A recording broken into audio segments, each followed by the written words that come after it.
Okay, the good news is that we've had some decent amount of rain through the night here in Mumbai, and the temperatures are cold right now, so it's really nice. And no wind, so no sound in the recordings. So let's touch on this observational evidence for a bipolar seesaw. So when the North Atlantic gets cold, the Southern Ocean, Antarctica, seems to be warm in these records at low frequencies, and vice versa. And as in the millennial time scale oscillations, there is evidence for those in the data, and the idea is that if you find it in one record, let's say in the Greenland ice core or some sediment, then you have to find it in other places, various other places, to make sure that it's a robust signal and the time scale is quantifiable across all those records. Doesn't mean we have understood it. So these millennial oscillations like Danskard, Ushkur events, there is a Bond cycle and so on that are order 1500 years, are observed but not fully explained. And this bipolar seesaw is another one of those oscillations in the data that has been observed, robust, and not yet completely understood. So obviously if there is bipolar seesaw, then you have to wonder whether it is being transported across the equator to the other hemisphere through the ocean or through the atmosphere, or it's some kind of a coupled system. If it's an ocean tunnel that's creating a oscillation in response to cooling or warming in the Greenland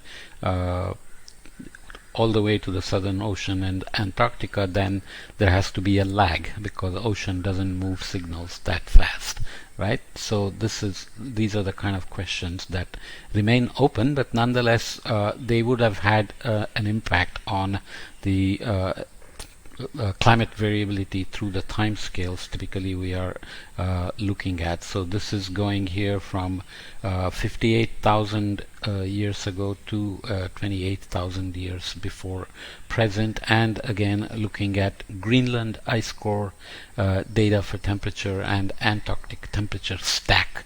I won't go into the details of that, but just think of bipolar signals here.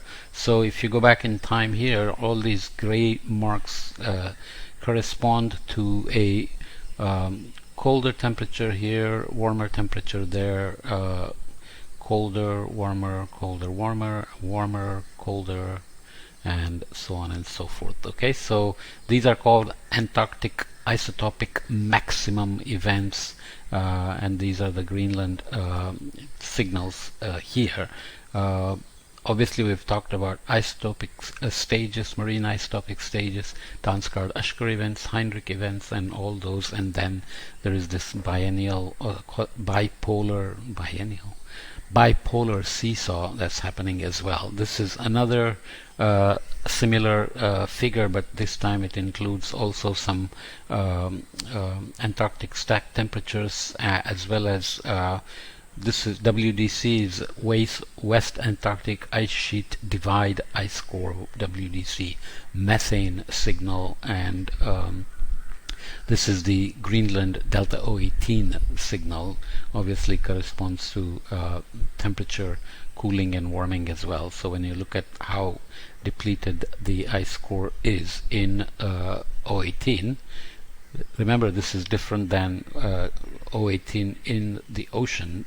This you are talking about the ice core. Okay, so just remembering all those things again, the point is that we are now looking at this also in terms of the marine isotopic stages 4, 3 and 2 here. So you can see that throughout those we have all these Heinrich and Danskard-Ushkur events, and we have these identified bipolar seesaw in terms of warming and cooling, so, or cooling and warming, vice versa, in the Greenland ice core data and Antarctic ice core or other temperature data. And there are corresponding signals in methane. We talked about two things. One was that there are times when methane cycle and CO2 show different signals, and I mentioned that the role of the ocean is probably much larger in the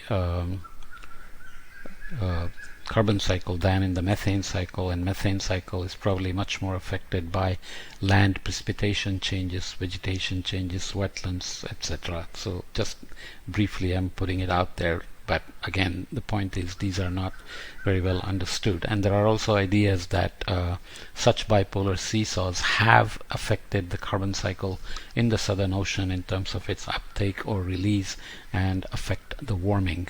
So many ideas abound, but what seems to be clear from this work here is that if you look at the correlation between northern hemisphere and southern hemisphere temperature proxies, the correlation is maximum when the northern hemisphere leads by around a couple of 100 years. It turns out that the warming and the cooling phases are not symmetric.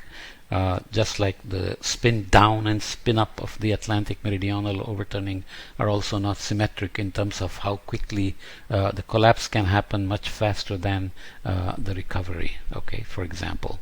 Okay, so this kind of asymmetry we also saw in the glacier melt phase, which can be very abrupt, versus glacier building stage, which is very slow. So you can see the frequency. There's also some modeling exercise involved here. So the cooling it happens with a lag of 169 plus minus 69 years, so there is a large uncertainty there. If you look at the normalized signal itself, you can see that when the northern hemisphere warms, southern hemisphere cools, Southern Ocean and Antarctica cool with a lag of about 218 plus minus 92 years. So you can see the cooling here, warming there, and similarly when this cooling happens here, there is a warming that follows with a lag of about 208 plus minus 96 years. And this kind of a slow time scale, or the lag, cannot be explained by an atmospheric connection. So the argument in this paper is that ocean must be involved. Then the question is whether it has to happen through the thermohaline circulation and Atlantic meridional overturning, or can it happen independent of that? If it is independent of that, then you have to find the way in which it gets done. Tom Stoker also has done some modeling experiments, and it depends on the exchange of heat. Remember, the Southern Ocean is a channel. That's what isolated Antarctica about 34 million years ago, as the Drake Passage opened and Southern Ocean became a channel and glacier began to build. So that exchange of heat from the Southern Ocean to the rest of the world ocean happens through shifting of the subpolar polar fronts and eddy heat transports and so on, as we will see in a minute.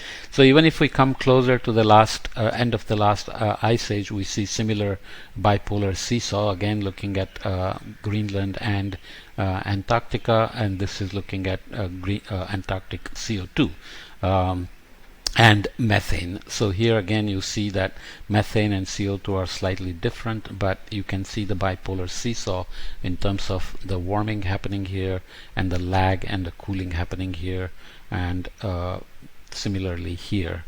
So you can see the asymmetry as well. This is a abrupt warming end of the I hope I'm having it right. Yeah.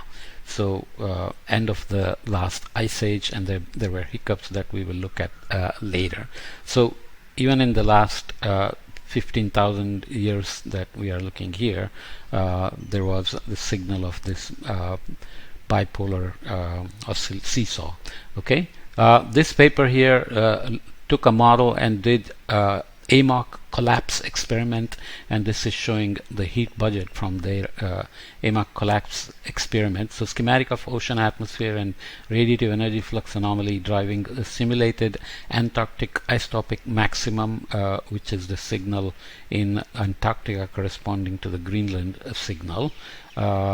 AIM warming of the AMOC collapse experiment. So here it is trying to argue that it's happening through AMOC. So you can see AMOC collapse will result in heat not being transported to North Atlantic and being lost to the atmosphere. So the whole global ocean should warm. So Antarctica warms and it begins to lose that. If it warms, then it will try to lose that energy, radiative loss due to warming. So top of the atmosphere, you get a signal of 1 watt per meter squared, and correspondingly there is a radiative gain due to ice albedo feedback because of the warming in the Southern Ocean. This is Antarctica and Southern Ocean. The ice albedo feedback would reduce the albedo and take up more energy, so you have top of the atmosphere imbalance of trapping about 0.3 watts per meter squared, and there is meridional atmospheric heat transport across 15 south northward of about 0.2, and correspondingly there is a divergence of heat here from the atmosphere, meridional atmospheric heat going south over to Antarctica, so that causes heat loss as well of the warming Antarctic, and the ocean processes are invoked in terms of heat loss from the ocean, sea ice loss, which would explain this albedo feedback, and there is a ocean eddy, meridional overturning heat transport by the eddies, global ocean heat reservoir fluxing in across the Antarctic circumpolar current. As I said, the Southern Ocean, which is going round and round, exchanges heat with the rest of the ocean through these eddies through at the Antarctic circumpolar current, and so on and so forth. So basically, the model suggests that there is ocean atmosphere interactions involved, and at least locally there are atmospheric and oceanic meridional heat transports involved, but this does involve the AMOC collapse. The other idea here is to look at interstadial and stadials in terms of the bipolar seesaw. So this argues that in the interstadial, where generally you have deglaciation or less glaciation within the, let's say, within a long-term glaciation from 135,000 years ago to its maximum at 21,000 years ago, you would have had many stadial interstadials. So background glaciation is getting stronger and stronger, but within that you have these abrupt flip-flops, right? So in that case you have northward heat transport, so heat gain happening here in the low latitudes being transported northward. Heat is being lost, so deep convection and heat release. So if there is heat loss, you are causing deep water formation, which is creating the strong northern cell with some heat being given to the Southern Ocean through the, presumably like the meridional overturning heat transport with eddies across ACC, for example, changing the sea ice dynamics over the Southern Ocean and creating warmer, poorly ventilated, lower oxygen waters here. Okay, so this is warmer, heat loss, colder, and heat gain through this part here. In the stadial, where you have colder temperatures, more glaciation, Southern Ocean is now losing heat, and there is also carbon cycle involved in this case. So now you have colder, better ventilated, which means waters are sinking here. Reduced sinking here would create poorly ventilated water, and increasing sinking here would produce colder but better ventilated, higher oxygen waters, because oxygen also comes down with the water. So now you have a stronger southern abyssal cell driving heat loss here, and the northern hemisphere is colder, and this northern cell is now weaker, and there is still heat gain happening in the low latitudes, but it's not getting transported here because this sinking is weakened, so this transport is weakened. So this involves meridional overturning cell as well, but now the processes involve ice albedo feedback and potentially CO2 feedbacks as well. So as usual, when we say multiple hypothesis, we say it's not robust. We don't have a very concrete answer yet. Okay, so I will leave this bipolar seesaw here, and we'll come back and look at some of Axel Timmerman's modeling work to look at the details of how hominin dispersals, human dispersals in the late Pleistocene happened. Okay, we have already mentioned his results before. We'll look at it again. Okay.